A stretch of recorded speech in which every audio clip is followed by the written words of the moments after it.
let's just dive into this here. And I'm also going to put this up there now because I will always forget about it, where you can find me on Twitter and Facebook. And I'm also on Google Plus too. Just look for Sean Duggan, you'll find me there. Let's get in and talk about masking and compositing, putting different images together. One of my favorite things to do with Photoshop. So what is a composite? It's an image where you're making a new image from other pieces of other images. And what I'm going to be doing here is I'm going to be first going through some slides and talking about concept and some things to keep in mind when you're making composites, some tips to help you see and recognize composites when you're out walking around with your camera or reviewing past images with the idea of maybe seeing if they could make a composite. And then I'm going to get into some actual hands-on demo of technique. So composites can be simple, such as this one, created mainly from blending modes, or they can be more complex and photorealistic. This image here is actually a composite, but it's not meant to be anything surreal or anything like that. What it is it's a picture underneath the arches of a bridge, and I was a little bit dissatisfied that the other arches were a little bit too far away from me, and so I just pulled them forward a little bit.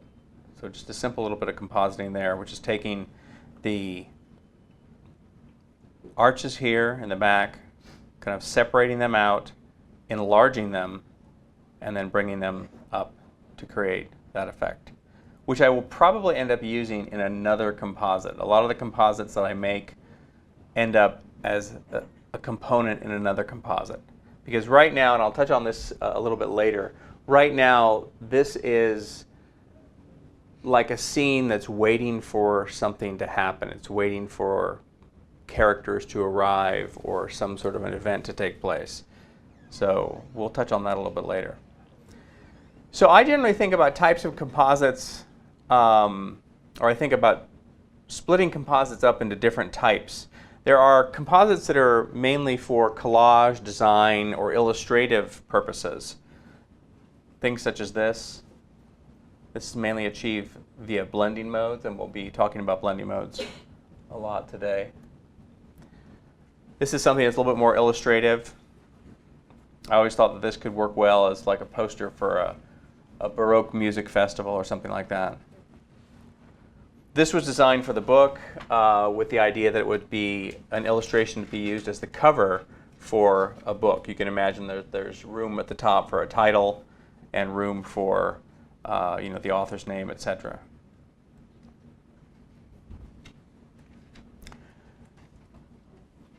And then there's photorealistic composites, composites where you're doing your best to make the image look as realistic as possible, even if the scene portrayed is obviously not realistic. It could be very fantastical. It's obviously a made-up imagined scene, but you're putting it together to make it look as realistic as possible. So the one thing missing in this picture, which I'm probably going to go back and redo, is footprints leading either to the door or away from the door. That's the one thing. Because that one little addition there adds a lot to the story of the image. And so as we go through and we look at some of these, and I'm going to be mentioning this again, I think that the idea of story really adds a lot to a composite. It makes it more than just a well-executed blending of images together. If you can add elements that suggest a story or a little bit of intrigue or mystery, I think that really elevates composites beyond just being, a really good assemblage of pixels. So this is, I put this in here even though I regard this as an unfinished composite. It's finished for what it is now, but this is similar to that picture of the arches. I really like it. I love the way it looks, but it's an empty stage waiting for the performers to arrive. It needs a story. So what I will probably do with this, and what I do with a lot of my composites, is this will probably end up as background scene for some other story, some other composite. I will use it. I might put an audience in. I might put a performer on the stage, an MC or something like that. But right now, it's just a little bit blah. I like the way it's turned out as is now, but it needs a little bit something more. So I'm always looking for the story in a possible composite. So let's just talk about what makes a good composite before we get into some of the more technical aspects of putting them together. I think that the chief thing that makes a good composite is a good idea. If it doesn't have a good idea behind it, it's just voguing. You know, it's just pixels that are put together maybe very expertly, but without that idea or that story, it is not as much as it could be. So in terms of the idea, and again the story, it could be a story, a concept, or a theme, something that binds it together, something that grabs out and, you know, hooks the viewer and draws the viewer in so that the viewer can fill their own story into it. Whenever I look at photographs, I think of photographs in a way as an invitation to enter the world of that photograph and experience something. Could be the scene that the photographer photographed. It might just be very straightforward, a landscape, a street scene in the city, a beautiful still life, a portrait. It's an invitation to experience that. And in a composite, the invitation has a little bit more going on because the composite is setting up this manufactured, constructed world. It is a fiction. And so I think of it as, you know, almost like being a fiction writer. You're presenting an idea and inviting the viewer to come in and experience that.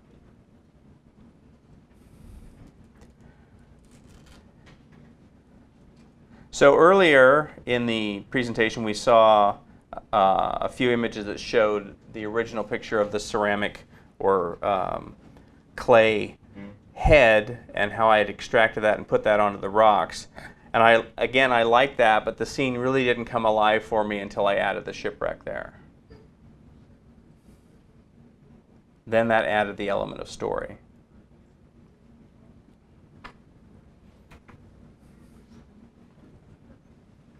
This is another one where I worked on it over time, and initially it was more of a daytime image, and I chose to make it more nighttime. And adding the fire in there adds, again, that element of story. This one we're going to talk about how this one was made. It's pretty simple to do something like this. So in addition to a good idea, it obviously helps if there's good technique involved. So you can pull it off and make it look believable. So this is obviously not a composite, or maybe not. Sometimes composites are not obvious. But this is just a straight shot. And I'm going to touch on this later, but I'm going to bring it up now, I guess.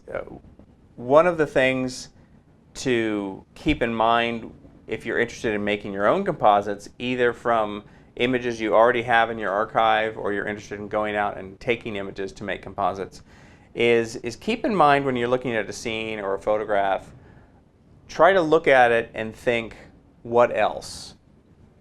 What else could this be? Could be a train going into a tunnel.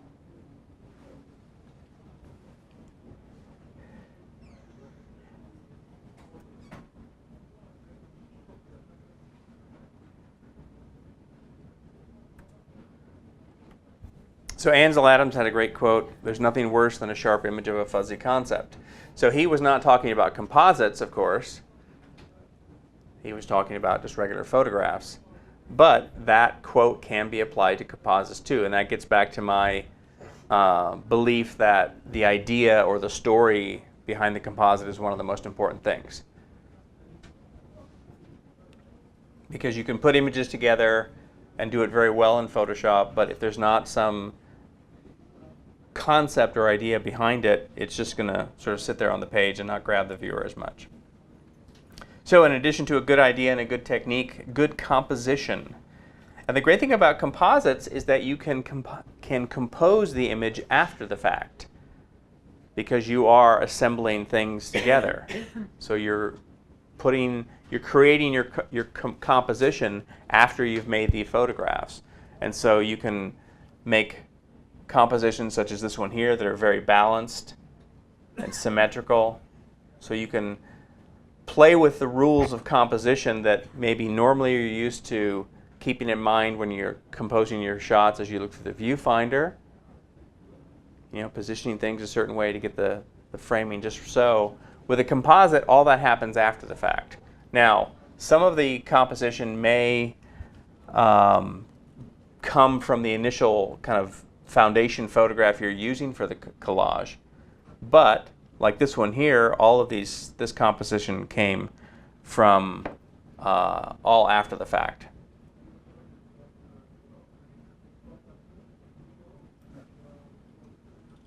I'm going to be going into this one as one of the step-by-step demos.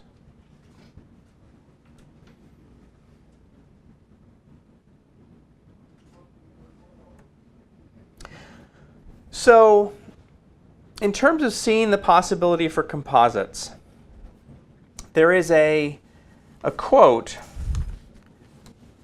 from Minor White.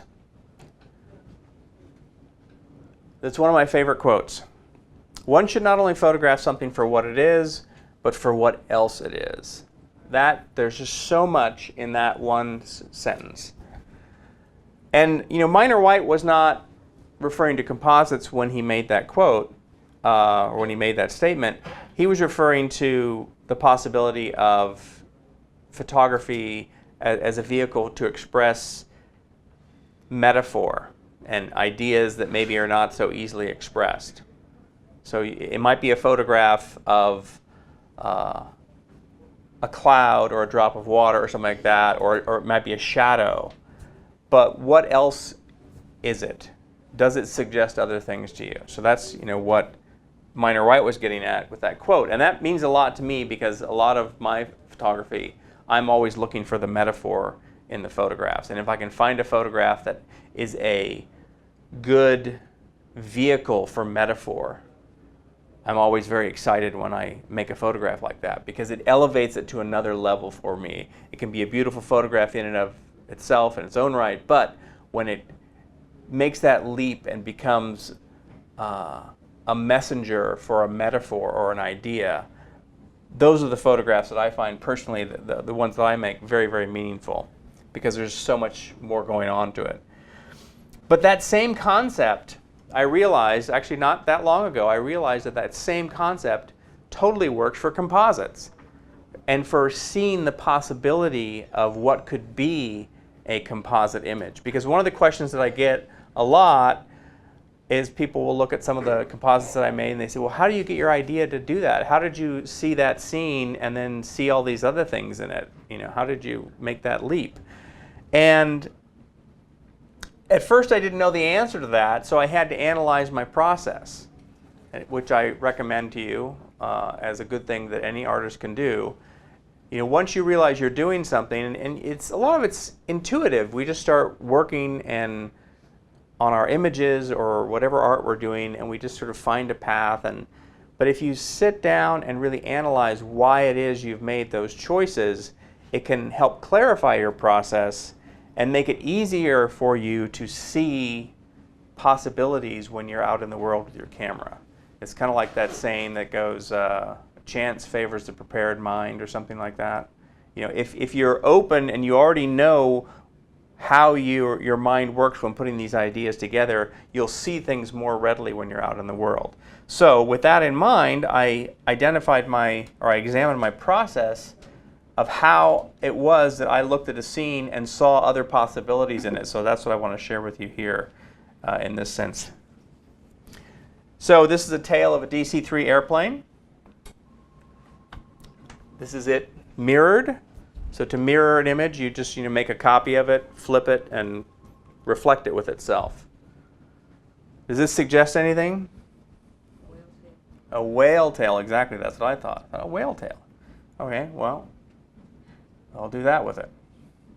So I actually use mirrors a lot as a springboard for an element in a composite because it takes something and makes it a little bit different. And there's a symmetry to it that sometimes works well. So there's a lot of pictures that have mirrored elements in them. And this is just one of those, Leviathan. So this is a slot canyon in New Mexico. But what else could it be? Well, it could be a subterranean passage. This is actually an illustration for a story.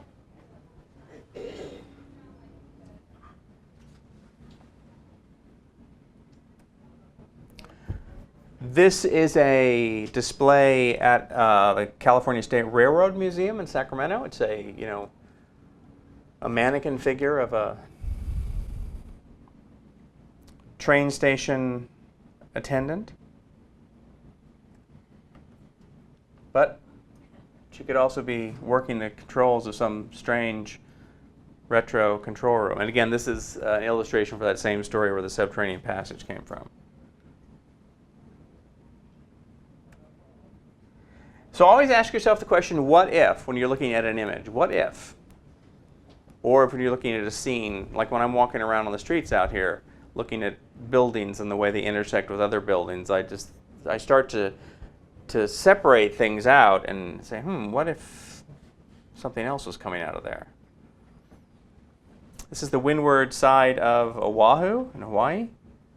And it struck me as being very primordial, very primeval looking. So I thought, wow, what if there was a volcano back there? So it's just adding, embellishing. New sky, volcano, obviously pterodactyls, color. So look for different areas that are within a scene, very distinct visual areas that can be separated out. This is in Iceland, actually where I'll be doing a workshop next summer, if anybody's interested in going to Iceland on a photography workshop. I got some dates on that, which I'll put up at the end of the presentation. So I look at a scene, and I found myself doing this once I started examining my process. I look at the scene when I'm there on site, and I realized that what I was doing is I was dividing the scene up into sections, different sections. So we have the foreground of the beach. We have the kind of middle ground, which is that part of the cliff and the cave. And of course, then there's the background and the sea stack in the background. Well, those are like different, very distinct different planes with a distinct dividing line between them. So I could put something else there. There's also a distinct line where the cave is. I could have something coming out of there, or I could put a door in there or something like that. So that's what I do when I'm looking both at photographs that I've already taken, and also when I'm out shooting specifically for compositing. And sometimes I'll just see something that's just so obvious to me that if I'm not out photographing for compositing, maybe I'm photographing just regular landscape work or whatever, and I'll see something and the compositing part of my brain will switch on and go, oh, look at that. And then might change my composition or whatever to make it even easier to make it work for a composite.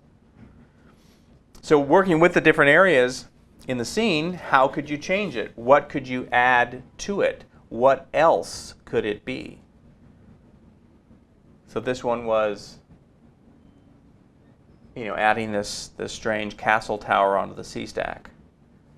This was actually done for a video that I made, one of my Lightroom videos called The Island of Lost Files, which is all about, why files get lost in Lightroom, how to prevent it, how to track them down, and all that. And in the composite that I used for the video, there actually were little files that were, the little file icons for raw files and TIFFs and JPEGs scattered on the beach. So this was at the opening of the video.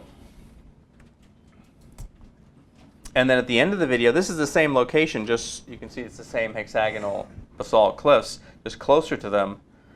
And I made another location for that at the end of the video and actually had surf and ice chunks washing up on the beach, and the light comes on the tower. I'll show you that at the end, because I am going to talk a little bit about video compositing, which is a project I'm working on now, which is taking the basic skills of Photoshop still compositing and applying them to video, because you can do video editing in Photoshop CS6, which is pretty cool. So I'm doing video composites now, but that's coming more towards the end. So you look at a scene or an image and just start to be a storyteller. What other stories might be possible there?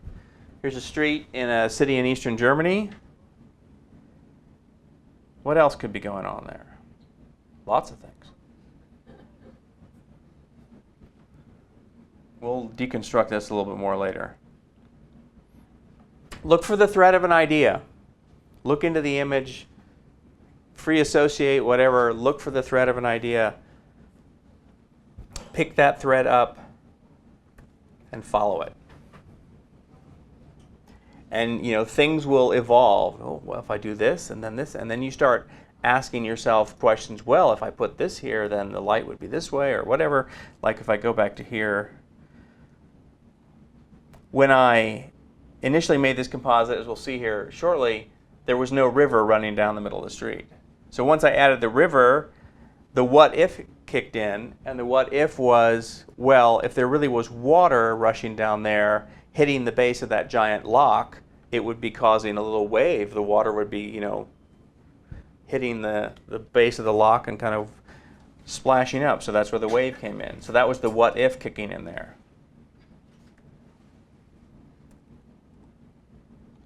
So in terms of finding a thread of an idea, picking it up and following it, I'm going to take you through a little progression. This is a picture of banyan tree roots in Hawaii. And I was just playing around, and so I mirrored it. Now that in itself looks pretty cool, and actually it does look pretty cool as a black and white photograph. The other nice thing about mirrors is that you start to see faces in things, because you get this sort of symmetrical repetition. Like I can see this strange face in this central shape here. So I thought, well, that's interesting. What would it look like if I flipped it? So then I start to see an arch-like structure. Oh, an arch. So I made a mask and I dropped out the center of that.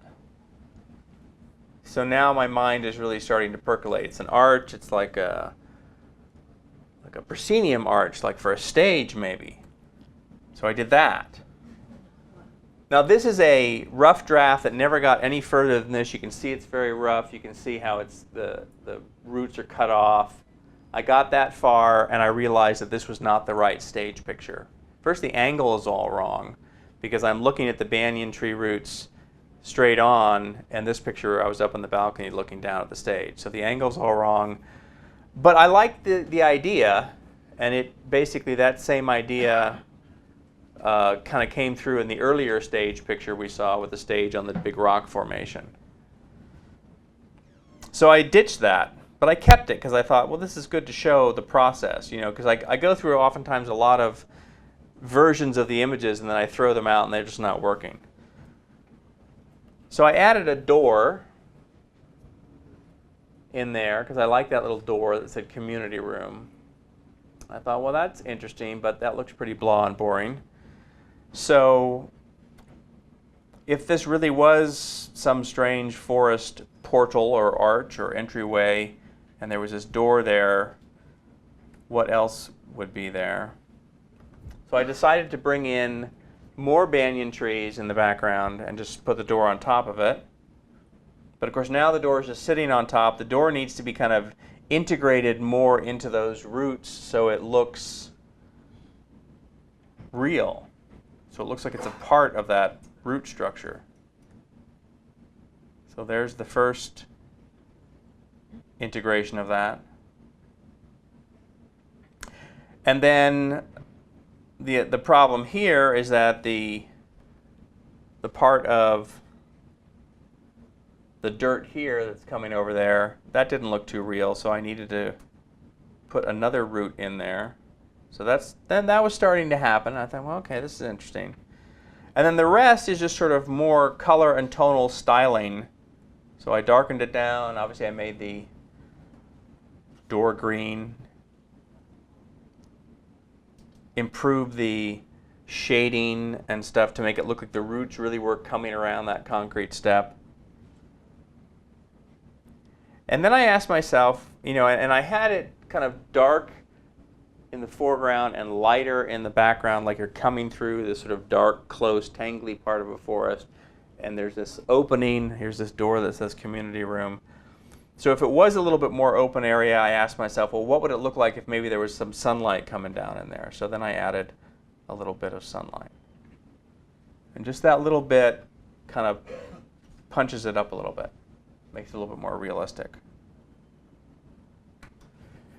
And again, this didn't start out with any sort of an idea or metaphor in mind, but I found the metaphor along the way. And the central metaphor comes from that door called community room. And it's kind of like the idea you're coming through this, you know, darker passage of a tangled forest or whatever, and you're coming in through an opening, and there's this door that says community room. And obviously that has meanings and connotations there. Picking up the thread, following it up, see where it goes. So some important things to keep in mind when you're making a composite. Lighting. So what is the quality of light in the pictures you're working with? What's the direction of the light? Because if the light is not consistent across all the pictures, it's going to be visible, and the viewer will see that and question it. So this is a picture with hard light. So when I photographed the key, I made sure I photographed the key in hard light because the cracked, dried lake bed there was photographed in hard light. So I just photographed the key on a piece of paper out in the hard sun in my driveway. And then this is a concept that'll come up here once I get into showing you some of the hands-on demos. I photographed the key on a piece of white paper because blending modes in Photoshop made it very easy for me to drop that out with no mask. So I'm going to show you lots of techniques that I call masking without a mask that allow you to take advantage of colors or tones in the image and manipulate those so that they don't show up. And white is one of those colors. This is a composite made in Death Valley, all except the strange science fiction looking structure in the background there. But the lighting's all consistent in here in terms of what's going on. So here's the source pictures for this. Everything was taken in Death Valley except for the building, which is the Japanese pavilion at the LA County Museum of Art. And so touching back on that idea that I mentioned earlier about photograph something not just for what it is, but for what else it is. So those windows of that building or that window-like structure, it's obviously meant to, you know, resemble or, you know, call to mind a shoji screen, you know, in Japanese houses. So I just thought, well, that's pretty interesting. I can like separate that out and do something else with it. So that's what that is the strange gate is that shoji screen. But on this picture here, the two sides of the cliff or the canyon here are actually opposite. What you see here is how they were photographed, but they needed to be flipped to work with the lighting direction that was present in all the other pictures. So the one that had more shade on it had to go over on that side. And these were coincidentally, even though they were taken in Death Valley over in different locations in the park over the space of a few days, they all were coincidentally taken around, you know, midday where the sun was high and the light was hard. Here's that same shoji screen structure from the building. So I was experimenting when I was writing the book, and I thought, gee, it kind of looks like a spaceship too. So, you know, so I had to play around making it with a spaceship. Space photograph courtesy of NASA. You can download high-res images of space and planets from NASA. Your tax dollars at work. Take advantage of it. And they're not closed. But they're not closed, yeah. As they are sometimes when, well, let's not go into that.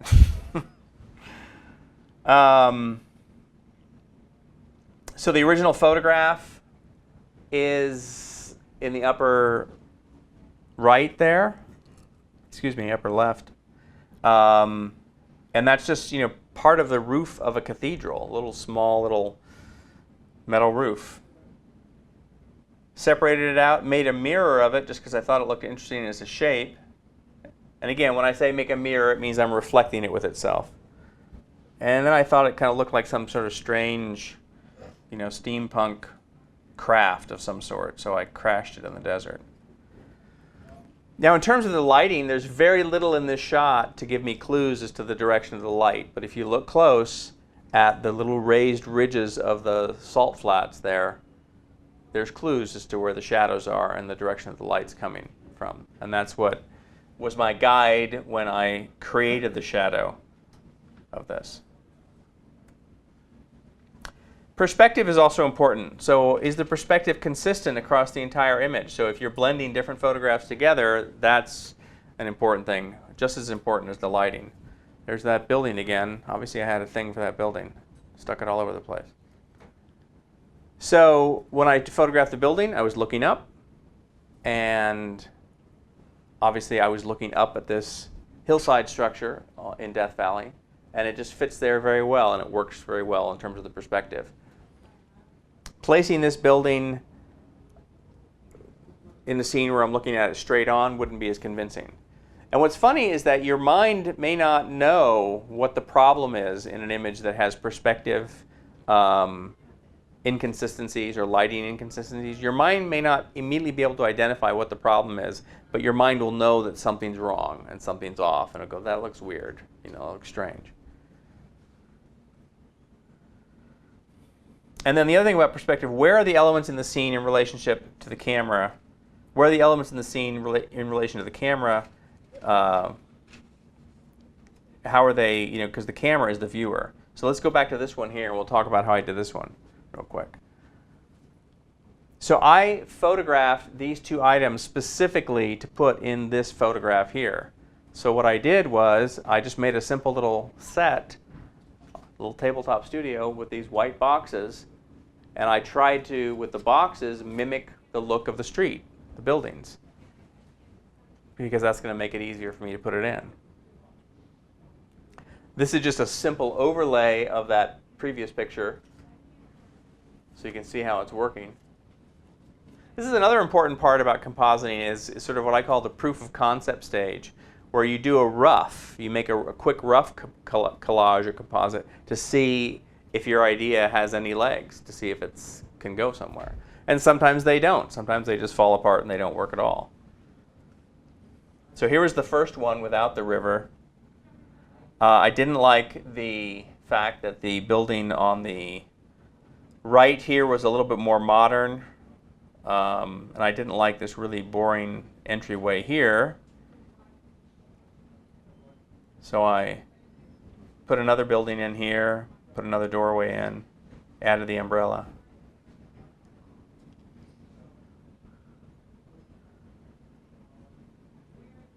I call this one the locksmith's dream. So here's some composite image. We already saw this composite earlier. We'll see it once more. These were all taken, except for the carved face, these were all taken in San Francisco. And the actual rock structure gave me the idea to put a face there, because this looked like an eye here, and it looked like a face that was laying down on its side. And just the actual rock structure made me think of an old statue or carving or whatever that had fallen into decay and was buried in the sand. And you can see that the sand in the actual in front of this actual rock was dry sand. It was kind of kicked up with footprints, and I brought in this wet sand. So that's what this is here, was the wet sand that I could bring in. I think this is also one that could benefit from footprints. All right, so let's move onward to some cool techniques in Photoshop. And I'm going to be talking mainly through a variety of examples.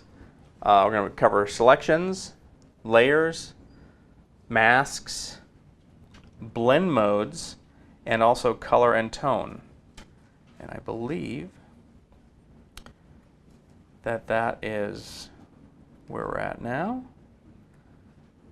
So let me start off with some blend modes.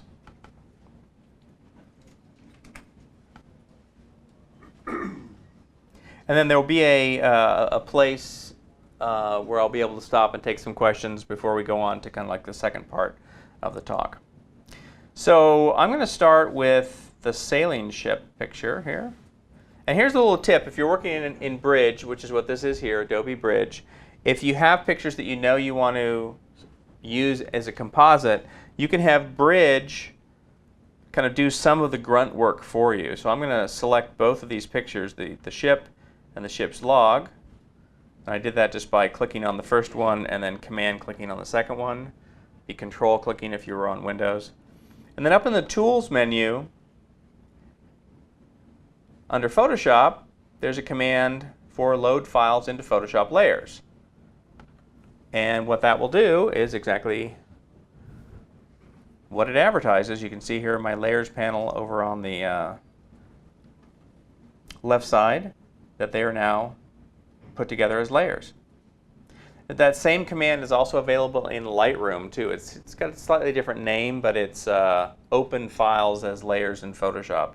And you can find that under the edit menu in, under the photo menu in Lightroom. So I want to blend the ship's log page with the ship.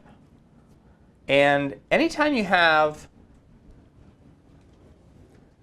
dark detail on a mostly light or white background, you can use a blending mode to instantly drop the light areas away so you don't see them. And that blending mode, if I come over here to my layers panel, is multiply.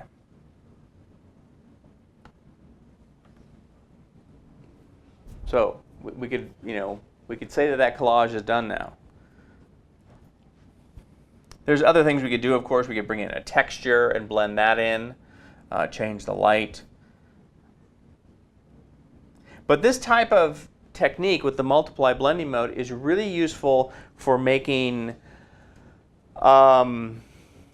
composites made out of things like old family letters, old documents, passports, things like that. It's really nice to take photographs and old letters and stuff like that and piece them together and make a little composite that's sort of centered around your family history.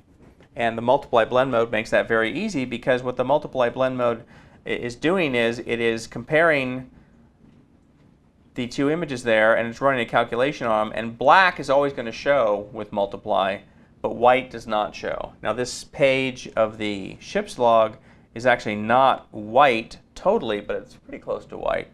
So that's why it drops out.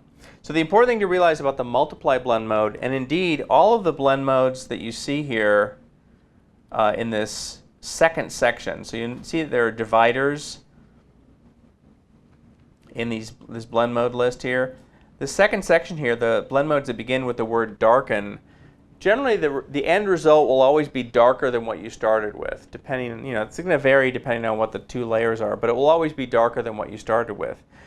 But the important thing about the darken blend modes is that their neutral color is white. So by neutral color, it means that color doesn't show up at all. It just disappears. So if you wanted to add your signature to a picture, a digital file, you could just sign your signature, take a picture of it with your iPhone, bring it in, set it to multiply, and there's your signature on your print. Or actually not on your print, but on your Photoshop file that you will then print. So what darken does is darken compares the pixels on the two layers and only displays whatever is darker. So since the text is darker than the sky and the ocean in the underlying picture, it shows up.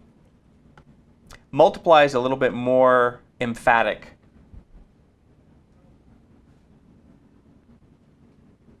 Let me actually go get a texture. I've got some textures here.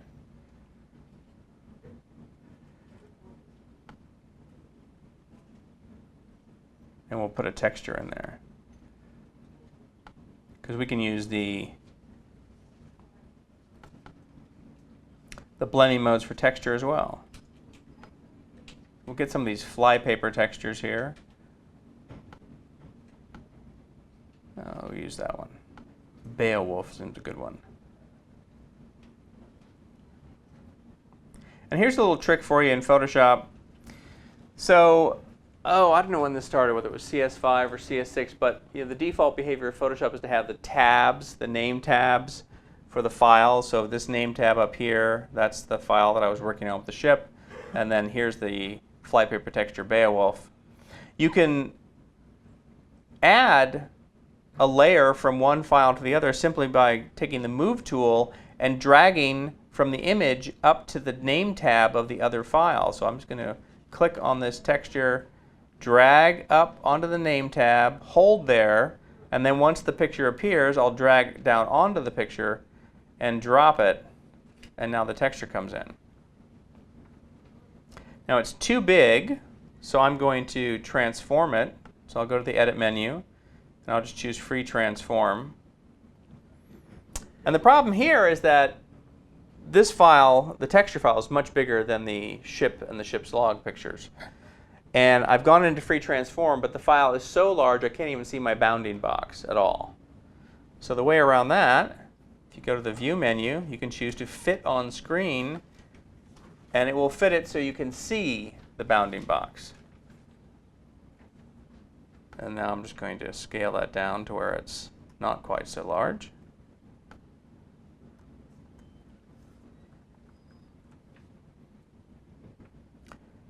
And we'll go to the blend modes again. So multiply, remember I said that all these blend modes here, the darkened blend modes, the end result is always darker than what you started out with. You're really going to see that here with this, more or less dark texture. So it's much, much darker. But it looks pretty cool. And it's a little bit dark on this screen here because I think this screen's getting a little bit of spill from the lights up there. Screen, which we'll talk about in more detail here next, always makes things lighter. So the blend modes that begin with the lighten blend mode, your end result's always going to be lighter than what you started out with. Overlay is kind of a contrast enhancing blend mode. So all of these blend modes here give you a combination of both images, and you typically get a bump in contrast. So overlay blend mode is often really good to use with adding a texture. Or hard light in this case, or soft light.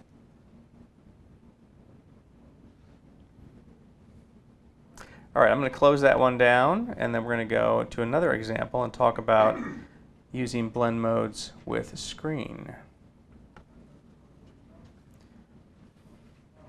So I'll show you the finished image first. And I actually did this one on my iPhone. And I was able to do it on my iPhone because I was playing around with one of my photo apps one day, and I saw, oh gee, there's blend modes in here. And I know what I can do with blend modes because I've been using Photoshop for years. So instantly when I saw the names of those blend modes, I knew what I could do. Like, oh cool, I can do this on my phone. So I was able to do this on my phone in about 5 minutes. I mean, it didn't take long at all. That could be another presentation I could do here. So let me show you. I'm going to kind of recreate it in Photoshop, but it's the same basic procedure that I did on my phone. This is a mountain in Iceland. All right, so here's the mountain. And then here's the glass dome. And they were all photographed on the iPhone too, even the dome was. So I'm just going to grab those two and use my trick of going up to the Tools menu in Bridge and choosing Photoshop, Load Files into Photoshop Layers. And the dome has come out on top, which is what I want. So the important thing to remember about the multiply blending mode, several of the blending modes actually, is that they have a neutral color, a color that disappears. So does anybody remember what the blending mode was for multiply? I mean the color was for multiply? White. So, yeah, so for the darken blend modes, and multiply is one of the darken blend modes, white is the neutral color, which means it disappears. Well, the set of blending modes just below that are the lighten blending modes. And with the lighten blending modes, the neutral color is the exact opposite, black. So I have a picture of this glass dome here, which was purposely photographed against a black background because I know what that will do for me. And there are reflections on it. Light colored reflections. So if I change the blending mode to screen, presto changeo. I got to take a break. I'm sweating after that one. That was a hard one to do. Man, it was like intense compositing work. So one of the things that I hope you get out of this session is that a lot of this stuff is really not that hard. It's like you just have to know the secret handshake. You have to know the secret code, the secret handshake, whatever, the secret fist bump to do with Photoshop to get in and do this stuff. Once you learn some of these basic rules and basic dance steps of how to do things, you can apply them over and over again. And that'll help you start to see things. When you photograph, you'll see things, oh, look, here's this thing and it's pretty much against white. Or it's against this light wall. If I purposely overexpose the shot, the white areas will go really white, but the main element there, maybe it's a doorway, will be okay. And then you can just drop that on, use the multiply blend mode, and the white areas disappear. Same thing with this here. I mean, I use that all the time when I'm out photographing with my iPhone. I'll see something and I'll just know, oh, I can drop the white out with a blend mode, or I can drop the black out with a blend mode. So blend modes are really, really useful. So this is not totally done yet. I've got a little bit of a problem over here. So I'm just going to add a layer mask. So I'm going to come down to the bottom of the layers panel and I'm going to click on the add layer mask button. Or you could always come up to the layer menu and choose layer mask, reveal all. And if you look at my layers panel, you'll see that it's added this secondary white square here, and that just represents the mask. We're going to be getting into more of those, more masking here as we go on. That's our first little taste of it. So with a layer mask, white shows what's on the layer and black hides what's on the layer. Gray areas in the mask will show things partially, kind of like, lowering the opacity of a layer. So I don't want to see this one little sliver of white that's up here in the corner. So I'm just going to grab a paintbrush, make sure that black is my foreground color down here at the bottom of the tool panel. Double check my blending mode, which is wrong. And actually, let me clarify that, because now I'm mentioning blending modes for a different area in Photoshop. So blending modes happen not only in your layers panel, but also in your options bar for your brush tools, your painting. So you can paint with a blend mode even if the layer is not set that. So one good thing to do before you use a tool in Photoshop is just quickly glance at the options bar to see if the options are set correctly. Because the options in the options bar are sticky, which means that whatever you set there will stick around until you come and change it sometime in the future. And earlier I was playing around with a darken blend mode on a paintbrush, and that's not what I want now, so I'm just going to choose normal for that. So I'm going to paint here. And the other tip I would give you when you're working with layer mask is make sure that you're active on the mask itself and not on the layer. So if you look at the panel there, you can see that there's like a little highlight border around the active element. Right now the layer is active. Now the mask is active. That's important because you don't want to be actually painting on the actual photographic image. So I'm just going to paint with black to get rid of that. And I'm going to make my brush a lot bigger here. I'm going to use a cool little trick. You know about this trick here? That is the Control key and the Option key on a Mac. And on Windows, it is Alt right mouse click, I think, or it might be Control right mouse. I think it's Alt right mouse click. You hold down Alt and you right mouse click and you drag. So dragging left to right resizes the brush. Dragging up and down changes the hardness of the brush. Pretty cool. So I just want a nice big brush here, a big soft brush here, because I want to mask off the bottom part of this. And I'm going to crop the image so I'm not worried about what's going on way down there. All right, let me make my brush a bit smaller here. Oops, too small.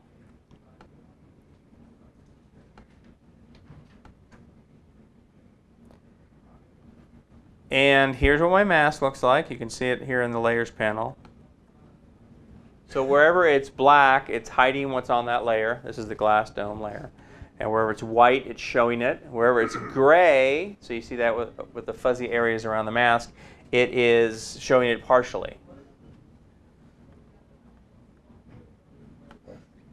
So with a simple mask and a blend mode, we've created a pretty interesting little collage. And then, of course, I would just crop that to crop off the bottom part of that.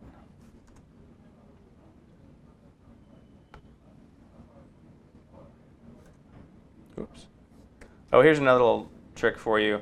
If you tap the backslash key, which is sort of right next to the bracket keys, it will show you the mask in addition to the image. So it will show you the mask as a red overlay. Because sometimes it helps to be able to see where the mask is. Sometimes there's places where you can see that there's holes in the mask or places where you should have edited a little better. So being able to see the red overlay is useful there. So again, that's the backslash key. All right, is that all I wanted to show you about that one? Oh no, there's one more element to bring in here. This is a little bit different than what I had and what I did on my phone. So I had a slightly different lighting effect on the top of the mountain, but I kind of redid it here. And by the way, the app that I use to create these things is called Lens Flare. There's two apps that company puts out, Lens Flare and Lens Light. They're very cool things for adding those effects. So I'm going to bring up that, and I'll bring that into my image. And once again, I'm going to use that trick I mentioned earlier. I'm going to take my Move tool, and I'm going to drag up to the tab, the name tab here for the other picture. Hover there. Once the new picture appears, drag down onto it. So, quiz time. Pop quiz. Got my red pen here. What is the blend mode I would use? It's the same thing as the dome, isn't it? Right? It's light areas against a black background. I don't want to see the black. So I will come up here, I'll use screen.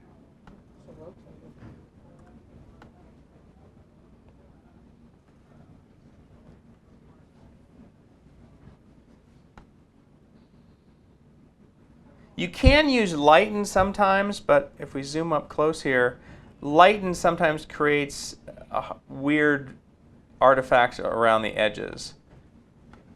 Screen will blend it in a little bit better and be brighter. So what blend mode is correct really just depends on the effect you want to achieve.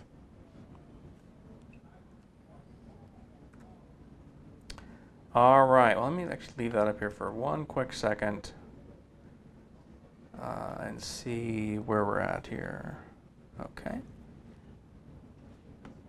Oh, let me actually go back and do this one again, because there's one other thing I wanted to show you about this one, which I didn't see down there.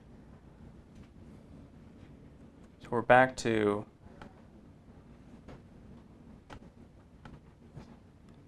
so I have the ship. I have another layer, which is just a new sky. You can use the blending modes of multiply on skies too. So if I set the sky layer here to multiply, that blends it in. Obviously I need to mask off the hard edge of the bottom. The darken blend mode might also work in some cases. It doesn't work in this case, but it's always good to give it a try. And the other thing you can always do with blend modes and layers is maybe you like the overall effect, but you just want to fine-tune it a bit. So just try lowering the opacity of the layer maybe. Sometimes that works. And then I can come in here. I'll add a layer mask. I'll click on the Add Mask button. And I'll just get the brush tool, get a nice big soft brush, paint with black on the bottom of the mask. So some types of masking needs to be really precise and accurate, and we will get into some of that. But for a lot of masking, you can get by with these incredibly quick, sloppy masks and get a really cool effect.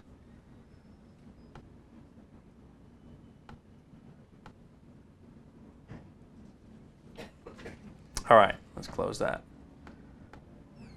And close that. And let's move on to the next one. Speaking of masking, let's do some masking. So I'm going to open up these two pictures of the forest and the cathedral, and we'll talk about a couple of pretty useful masking techniques.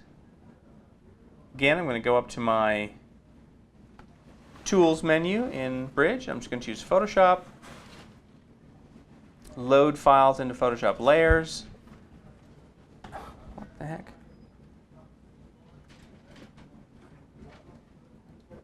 I guess I quit Photoshop.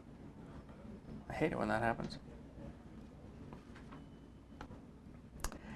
And it doesn't really matter which picture is on top in this case. Some cases it would matter. I'm just going to put the forest on top of the cathedral, I guess.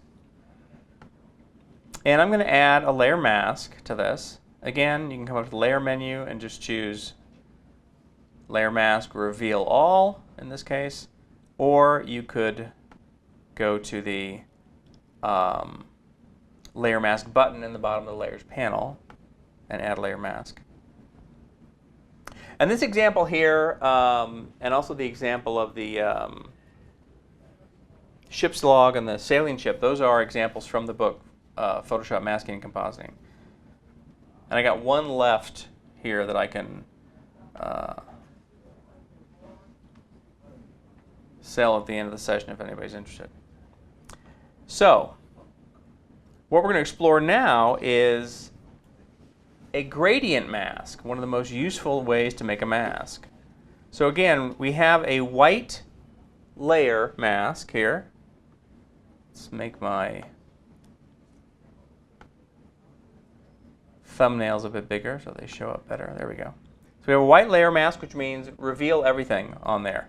I want to create a blend between the cathedral and the forest, but I want it to be this very gradual blend. So I'm going to go get my gradient tool, and I'm going to make sure that the gradient is set to be black to white.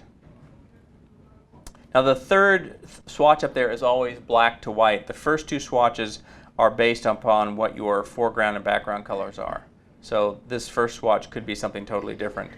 And the second one is foreground to transparent. But I'm going to choose black to white. I'm going to make sure that my gradient option is linear. So that's these buttons up here. The first button is a linear gradient. I'm just going to double check that normal is my blend mode and my opacity is 100%. So let me actually show you what's happening here with the gradient before we drag it out. So when you drag a gradient, where you start dragging is 100% of the starting color, in this case black. Where you end the drag, that's 100% of the ending color, which is white.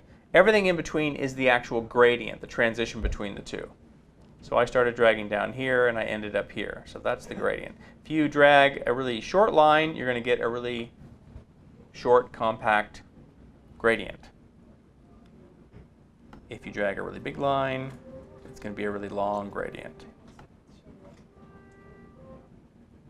And you can drag gradients in diagonals as well. So that's what's happening under the hood there. So I don't want to see the bottom part of the forest, but I do want to see the top part.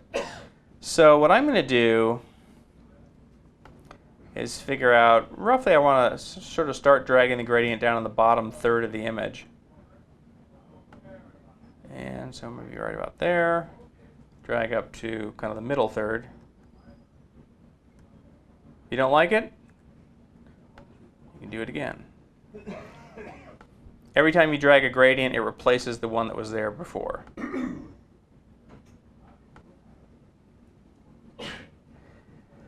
Now this picture works really well because the vertical lines of the cathedral structure really blend well with the vertical lines of the forest. So that's another thing to think about when you're blending images together, is think about how they might fit together in terms of perspective and lines within the image. This just works really well together. Plus, the other reason that this works well is that it works on a, obviously, a metaphorical level that a lot of people can identify with. Even if you're not religious, you can identify with sort of the meaning that this is coming through here. No matter what religion you have. Your religion might be, nature, just revering nature and the natural order of things. And so we have here the house of worship out in the forest.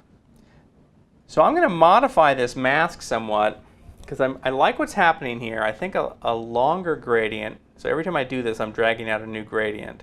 A longer gradient works better than a shorter one because it really creates that sense that the stone columns are slowly fading into the trees. But I don't like the parts of the trees coming down over this window here. So I'm going to take the gradient that I made, and by the way, to get this view of the mask where you're just seeing the mask, you hold down the Option key on a Mac or the Alt key on Windows and you click on the thumbnail of the mask, and that's what shows you the actual mask itself. I'm going to get my paintbrush and paint with black, maybe at about 50% opacity. And let's just zoom up so we can see that a bit better. And I can selectively paint out the trees in that area of the picture.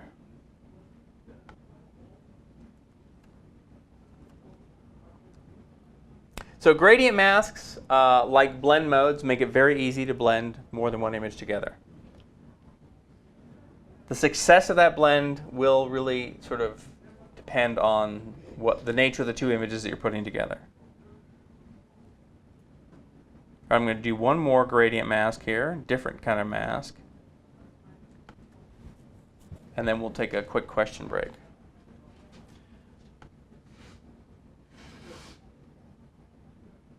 Load files into Photoshop layers here in Adobe Bridge.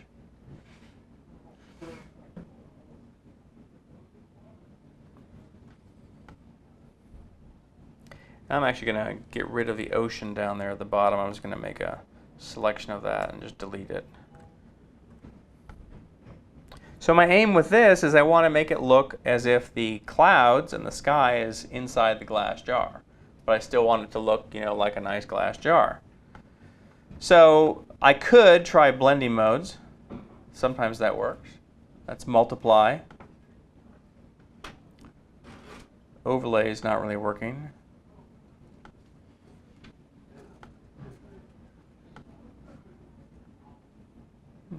Not too good. So the way to do it is a mask. So I'm going to add my layer mask there, again, with the button down at the bottom of the panel. I'm going to use a gradient mask, so I'll get my gradient tool. But the mask I want to use is a radial gradient. So I'm going to use the second icon up here.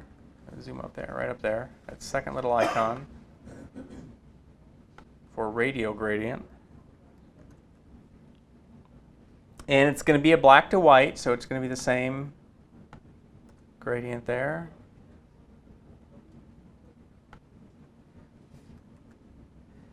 And in this case, I want to drag inward. Because remember, black hides, white shows. So I want to hide the clouds in the outer part of the jar.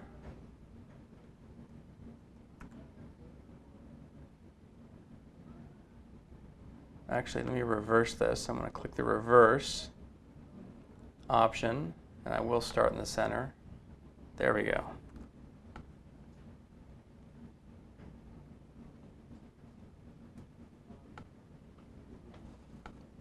The farther out you drag, the more they appear. So it's just sort of finding a happy medium for how far you need to drag that. So every time I do this, it's making a new one. It's replacing the old gradient and making a new one. So a lot of times it's just sort of figuring out which way is the best way to go. And remember, like I did with the cathedral, I've got a little bit of overspill here, but I can come in and I can get my brush tool, paint with black to get rid of the overspill. It's not much overspill. So that looks good so far.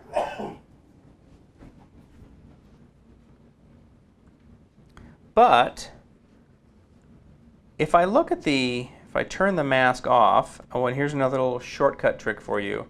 So there I am turning the mask off. You can see it puts a red X through the mask thumbnail.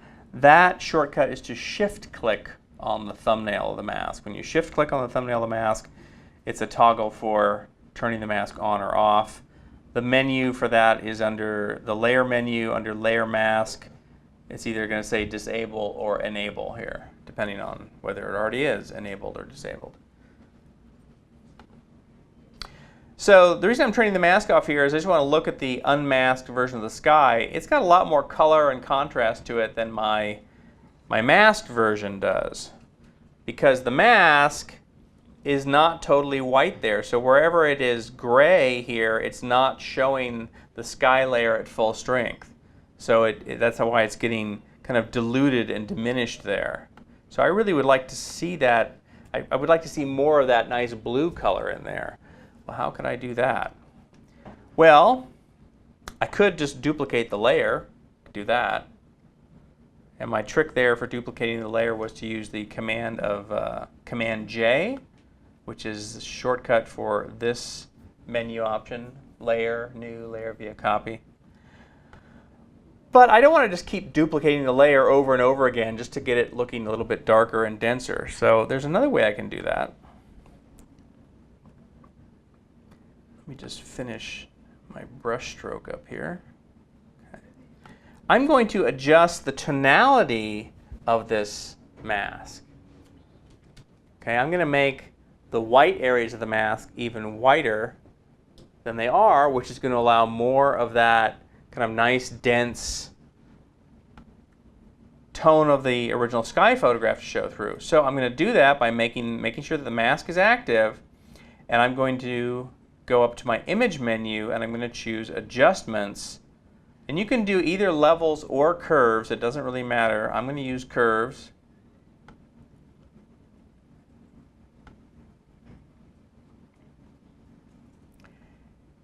And if I pull up on this curve,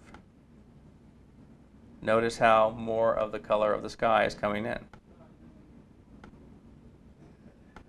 Of course, it's spilling over the edge of the jar a little bit, so I'd have to go in and tweak that a little bit. But here's what's happening here. Let's look at the mask again, and I'll bring up curves. See how the white areas are getting lighter? So I'm using a regular tonal adjustment tool in Photoshop to edit a mask, to get it to look more like what I want it to be. Go back and do that one more time. Now, it's very important here because a lot of people have heard that the best way to do like curves or levels or something like that is to use what? Adjustment layers, virtual gold star. There you go. Yes, adjustment layers, because adjustment layers are non-destructive. Well, no, the problem is, it creates a mask that it comes with, but the problem is that adjustment layers will only affect other layers in your picture. They will not affect just a mask that already exists. So I don't, see, if I added a curves adjustment layer here by going to the adjustment layer button, oops, well, it doesn't matter. So notice how it's affecting everything. Now I could, of course, group the adjustment layer so that it's only affecting the sky layer. That's another little trick. And to do that, if you come to the adjustments panel, the properties panel, they call it the properties panel now in Photoshop, there's this little button here.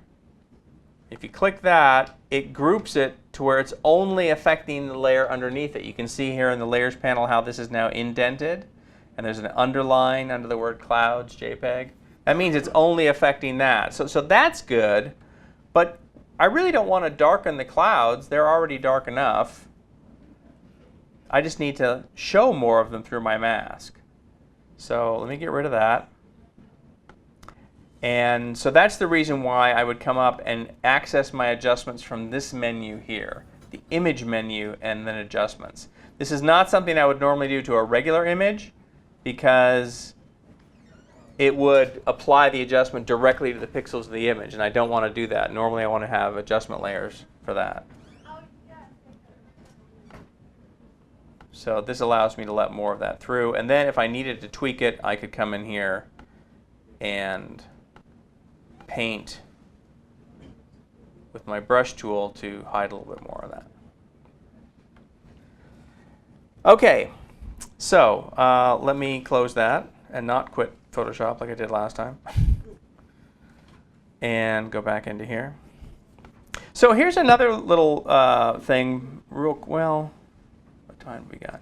Real quick, I'm going to bring these two images up here, and I'm going to go into Photoshop, load them into layers. I just want to show you this because it's kind of a hidden thing.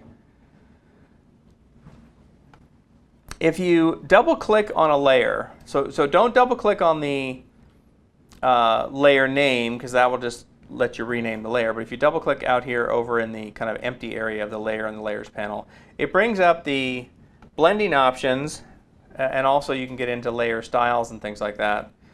There are these two sliders down here, the blend if sliders. Those are sometimes interesting for composites because they allow you to control the blending based on the brightness levels in the image. So 0 is black and 255 is white in the scale that you see up there. So if I take the white slider for this layer and I pull it down, I start to see the underlying layer show up.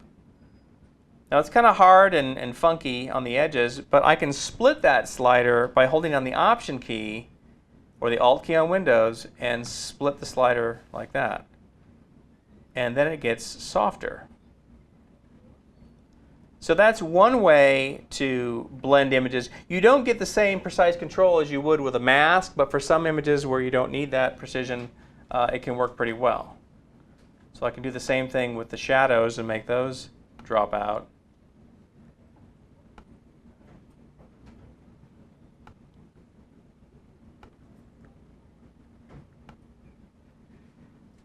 So like that one there is creating kind of an interesting blend of those two. So those are the blend if sliders. And that's another way that you can do masking without a mask. That's really useful if you have something that you photographed specifically on a white background or a black background, and there's nothing that's white or black in the actual object or something. It's kind of like a way to do pseudo green screening in Photoshop without actually having a green screen. All right, let me get into some of the more involved stuff here.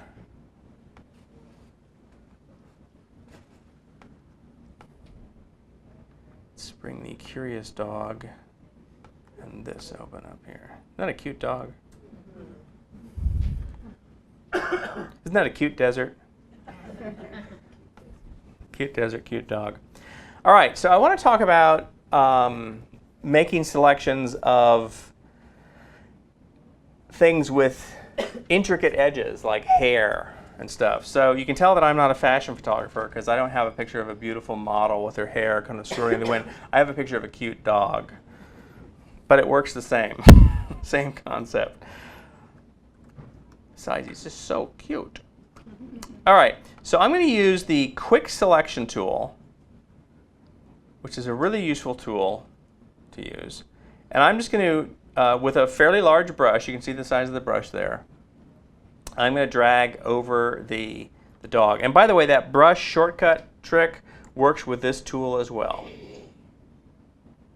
So you can resize the brush with this tool.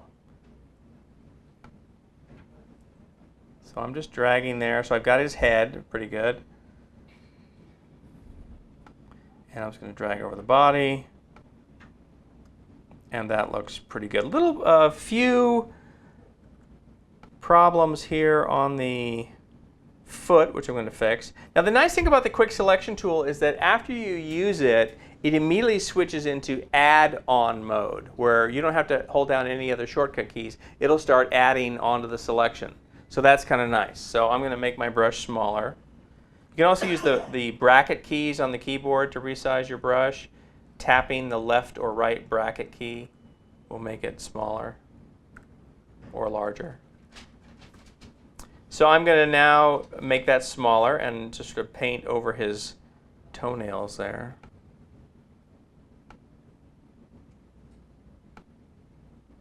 Okay, that's good enough.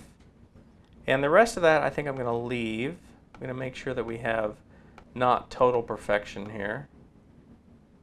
Now here's a little glitch right here where it didn't get that part of him. And let's get the collar in there. So that's good enough for now. So what I'm going to do now is I'm going to go to this button up here in the options bar that says Refine Edge. And you can also find that under the Select menu. There it is, Refine Edge, same thing. And this is a really useful dialog. So the first thing I want to do is I want to turn on Smart Radius. And actually, before I turn that on, let me just show you a couple of other things. So at the top up here is the View mode. Does that help if I zoom that in? Yeah. All right, okay. So there's the View mode, and you have these multiple ways that you can view the selection. You can view it as marching ants, which is totally useless, and I don't know why they have it in here. Because the whole point of this dialogue is you want to get beyond marching ants, you know, so you can make some critical decisions. So overlay mode is what we're looking at here. On black, just shows it to you as if it's on a black background. Useful if you're going to be compositing with something and placing it on a black background, so you can see if there's any fringe elements on the edges that you need to deal with. On white, so on white you can see here we're seeing some of the darker greenery behind the dog showing up. I find this to be an incredibly useful mode because it really helps me to see the fine edge detail once I start to tweak with it, as you'll see here in a minute. You can see it as if it's extracted on a layer surrounded by transparency. And then finally, if you chose reveal layers, if there were other layers in there in the composite that were already masked, you'd be able to see those. Right now I'm just going to go here and I'm going to turn on this Smart Radius right here, okay? And now watch what happens. Let's actually go up to 50%. Oops, what did I do? Oh no, I was at 100%. There we go. Watch what happens when I move this slider up here. Look at the hair along the... See that? Look on the edges, like right here.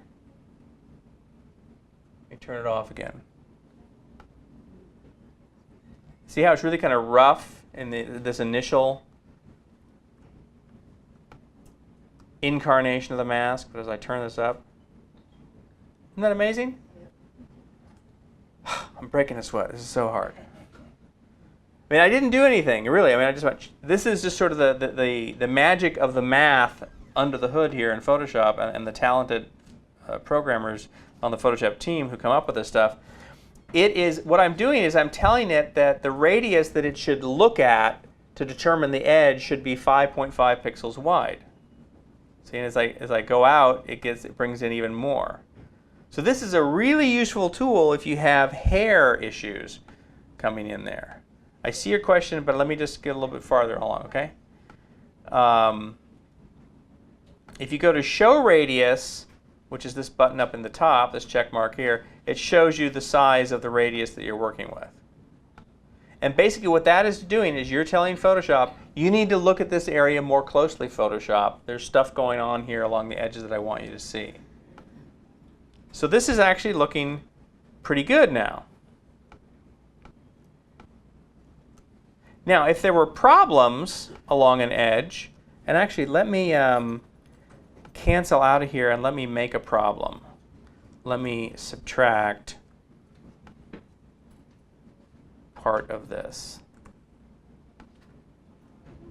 So I'm just using the Option key on a Mac or the Alt key on Windows with my lasso tool to subtract that. I'm going to go back in here now that I've put that problem in.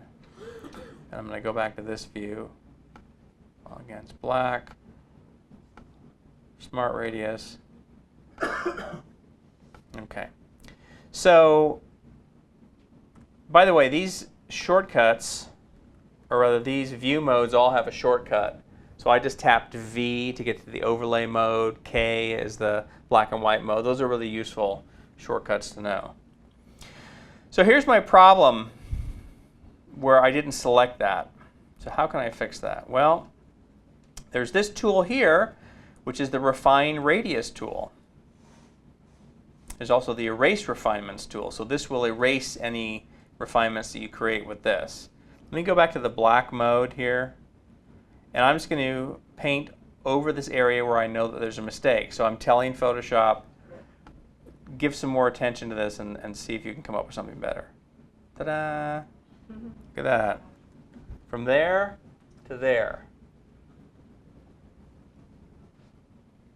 So this is you being the selection factory foreman and telling Photoshop, no, I think you can do a better job on that. Here, look at that, you missed that there. You're telling it, and so Photoshop goes back and makes it better. So I do have this problem down here, so I'm going to come over here. Let's go back to overlay mode, zoom up close. And I'm just going to paint over this area where I had a problem. Ta-da! Here, let's look at that this way. Pretty good. So if you want to erase a refinement, you just come here to the Erase Refinements tool, and it just takes it back to the way it was. There we go. That's better. So this tool does a really good job most of the time. I'm going to just bring this up here as a new layer. Now you have choices of new layer or new layer with layer mask if you want. I'm just going to bring this up as a new layer with a layer mask. And now I can take this dog and put it somewhere else. So I'm going to bring the dog over here to the desert picture. Oops, wrong way.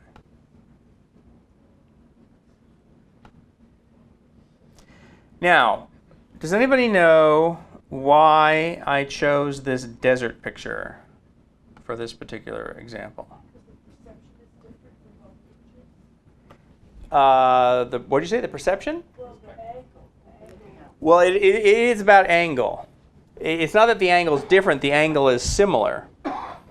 I'm looking up in both pictures. But the dog's back legs are hidden in the same way that they were, the feet, his back paws are hidden in the same way they were Right. in the first one. So Yeah, you so don't have to correct that. yeah, well, yeah, so here's a problem. The dog doesn't have any back feet.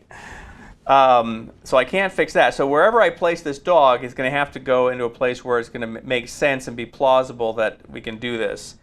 And, you know, I could come up here and let me get an adjustment layer. I'll just do curves, I guess. Kind of darken. And then I'm going to make that mask active, and I'm going to come and invert the mask. So when you have a mask active, you have access to the masks panel, which is part of the properties panel here. When the adjustment layer is active, you have access to whatever that adjustment does. And the mask, when you have a mask active, you're active on that. I'm going to click invert, which inverts the mask. So the mask is now black, you can see, which hides everything. And I'm going to now paint with white underneath the dog's feet. And maybe not at full strength. Maybe I'll just do like 50% opacity on my brush for now.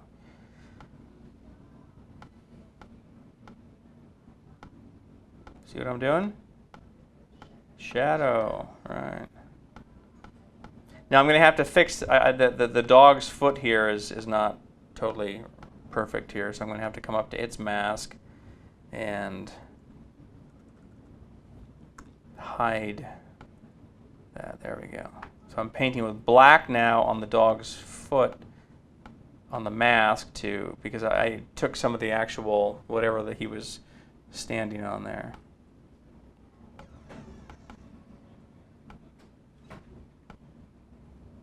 And you know, if I was going to do this and spend any time on it, I might even like put crumbling dirt to where it looks like, you know, the dirt's crumbling down under his paws. That again is this always kicks in when I do composites. It's that question, what if? What if there was this giant dog standing up there on that loose soil? Well, there might be, you know, and so I might go in and photograph some dirt with impressions into it and bring that in here to really make it look good. Right now I'm just doing this kind of quickie hack job of you know, putting the shadow underneath here. All right, so we're not going to do anything more with the dog. I just wanted to show you that with the. So let's actually go up real quick here and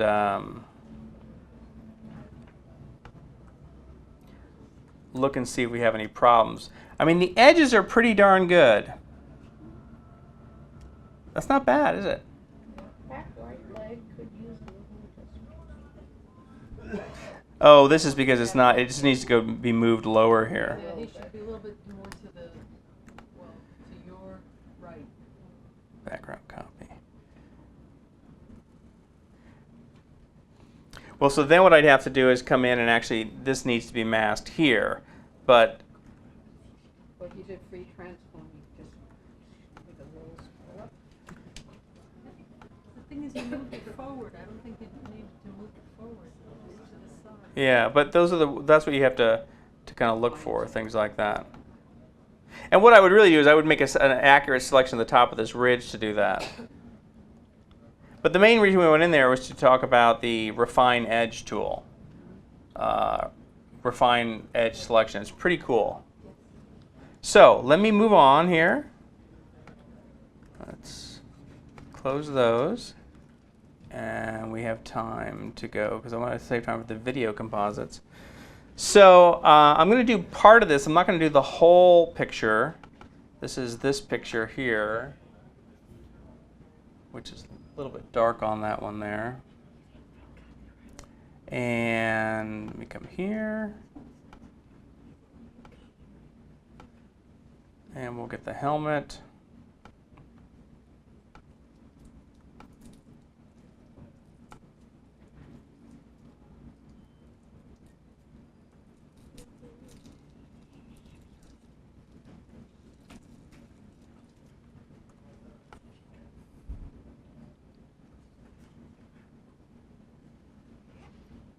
So I'm not going to take the time to go into the selection methods that I did on the helmet. I'll mention the selection methods, but I'm not going to do the actual selection because it would take too much time. But basically, I started out using the quick selection tool over here. That works for most of the helmet. And when you have the quick selection tool and you get things like this where it makes mistakes, go ahead and let it make its mistake. It's like raising a child, let it make its own mistakes. And then you come in and you subtract from that.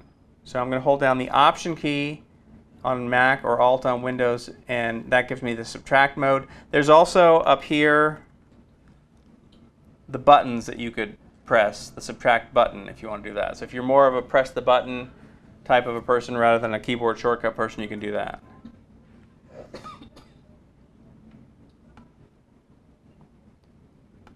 And the bottom part of this doesn't really matter because in the actual collage, it's going to be composited into this stone. So the whole bottom part's not really critical.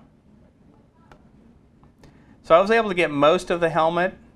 And again, I'm just clicking with the tool here, and it's adding onto this. The important part is that the crosshair stays on the part that I want to be part of the selection.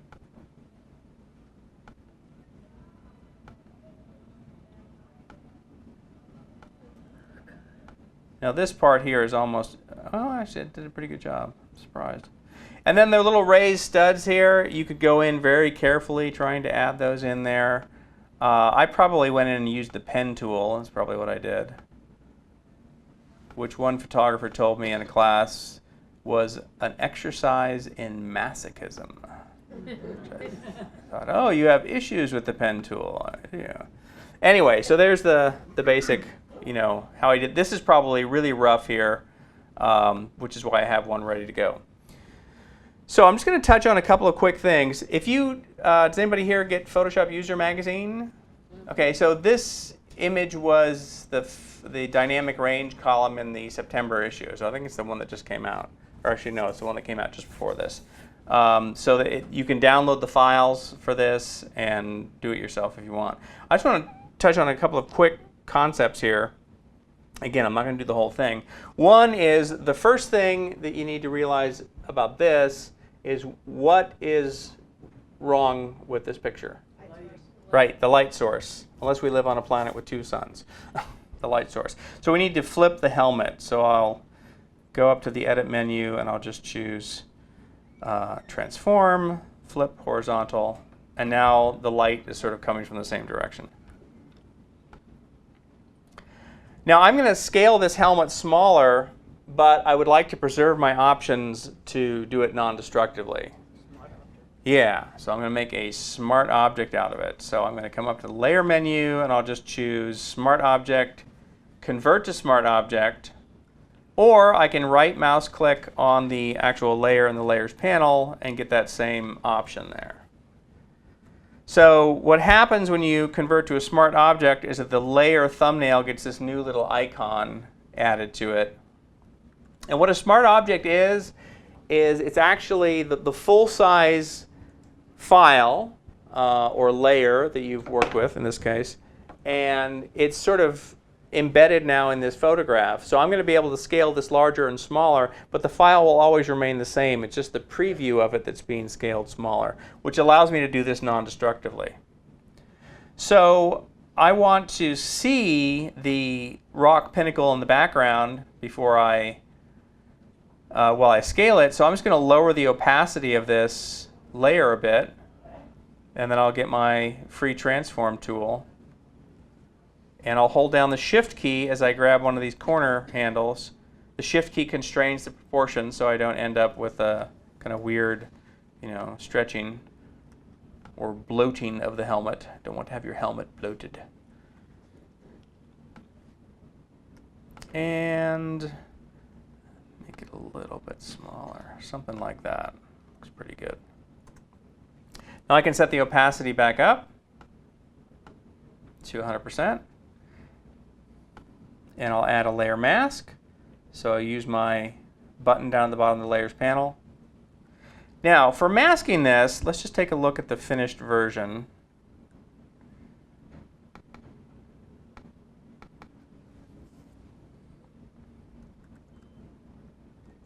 So this is kind of a lower res file here too. And let me turn off the night effect.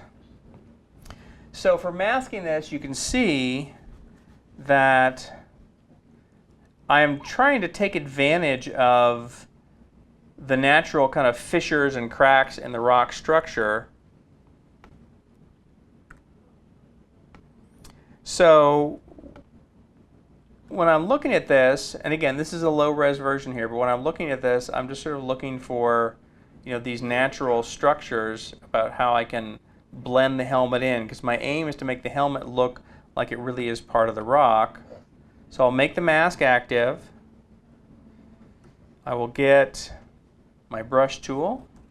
I'm going to be painting with black to hide. And this is why I always do this sort of stuff with masks as opposed to actually erasing pixels, because I can go back and bring detail back if I want. Lower the opacity of my brush. So I'm going to stop going up to the opacity slider here. The way I normally use lower the opacity of the brush is I use the keys on the keyboard. So 5 gets me to 50%, 8 gets me to 80%, 0 is 100%. So that's the way that I would do that.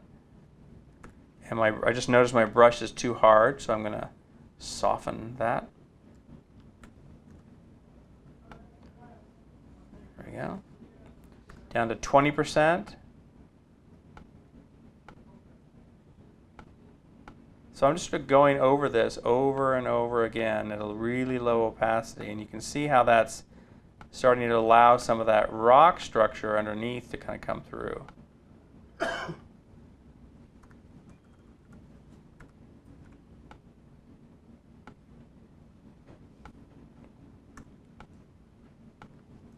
So that's how I went about doing the basic blending of that in there. Like a little bit showing up here. So we'll bring that back. So I'm letting the rock structure be my guide as to how to blend that in. Now what I also did, let me go back to the finished file here. And we'll just sort of deconstruct the finished file.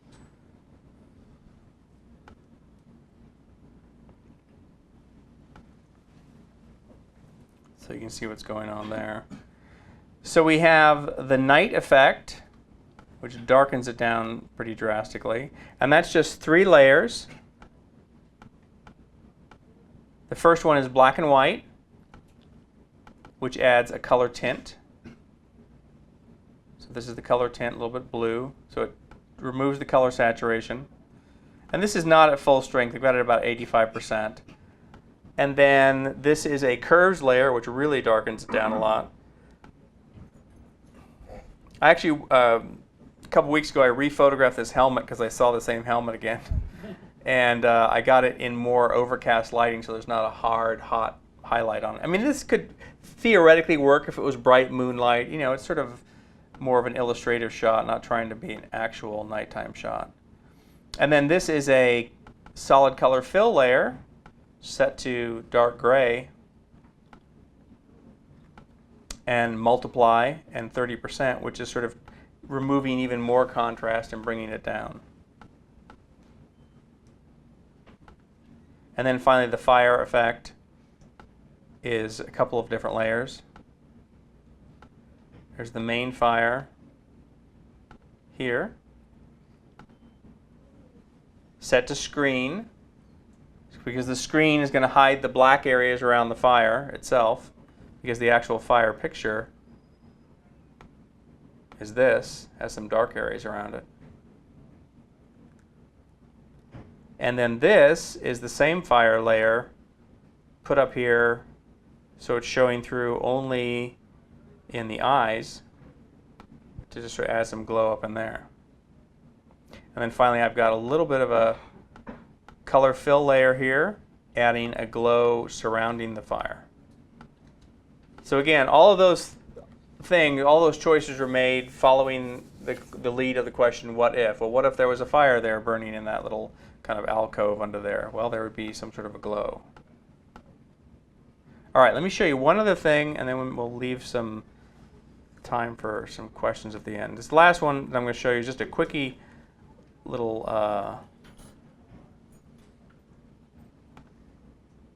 demo. I mean, I'm not really going to do much. I'm just going to show you what the finished layer file was. So here's some of the compositing that I've been doing lately with video. Actually, let me do this one first here. Let's do this one. I don't know how, well, I guess it shows up pretty good there. So this is that same composite that we had before with a new sky added. And this is a still photograph, and video has been added down with the waves and the ice. I don't know if this is...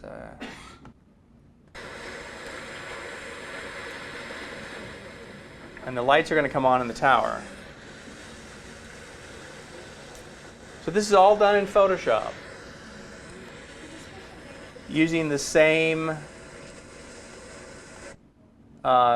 layering and blend mode techniques that I've been showing you all morning. Let me show you another one, and I'll deconstruct one for you. Is this only in Photoshop 6? They have progressively added more and more video support to Photoshop. I mean, it's been around since I think Photoshop CS3. With CS6, it gained an actual timeline like normal video editing programs. And so it just gained a lot more useful functionality with that. So this is a composite here. The castle was added. So the castle was added to the landscape, and there are two pieces of video in here. There's the main river, and there's this small little rivulet kind of stream coming down through the window. So the nice thing about this, I've got motion masking going on because you can see the water is going up in front of the castle wall. How am I able to do that? Blend modes. Because the water is brighter than the castle wall that it's going in front of. So I used a sort of a copy of a video layer, and I'll show you this in the other one. Yeah, car going. Yeah, I got the car going. Yeah, I got to edit the car out. So here's the last one we're going to look at here, and I'll show you the layered file really quick. What program are you in? This is just QuickTime Player. Is that how you composed it in QuickTime Player? No, I do it in Photoshop. I'm just playing it in QuickTime because it plays fast. These are the finished ones. I'm just playing the finished versions for you. I did it all in Photoshop, the compositing. I'll show you my file for this one here in a second. So look at how the water is like going in front of most of the letters. Looks like it's bouncing off the 8 really well. And I'm going to redo this and actually have some action taking place in the vaulted chamber in the background. If you remember, if you've ever seen The Third Man, Yes. great. Yeah, some of the shadows going through the Vienna sewers. I'm going to do something like that. So let me open up this file and show you what it looks like. Because this is just the same thing as regular compositing. It's just that instead of still layers, we have video layers. And let me get rid of that. And let me make that a lot smaller.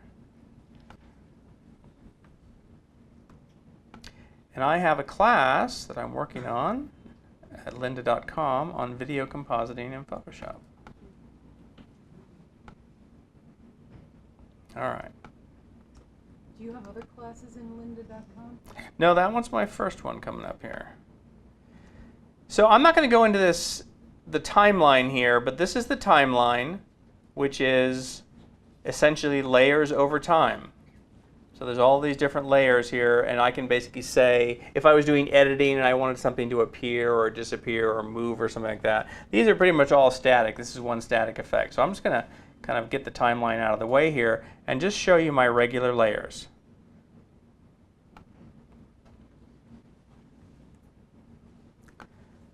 So we start off with a picture of a waterfall. This is the actual video of the waterfall. So there it goes, just a regular waterfall. Okay, and I wanted to blend that in, so I've got a layer mask, blending that in. Make it black and white. This is the clock coming in. And here's the magic that's making this all work.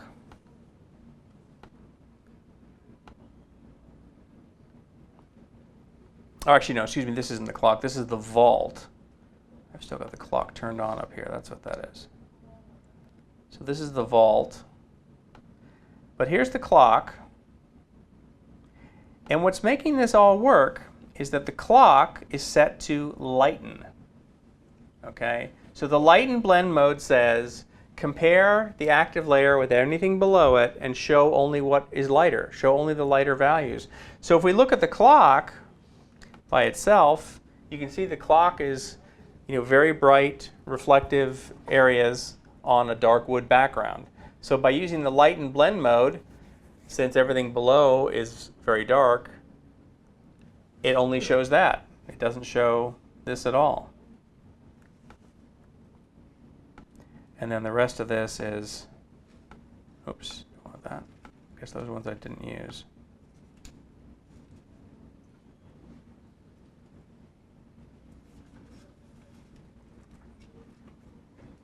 Let's turn the other layer on here. There we go.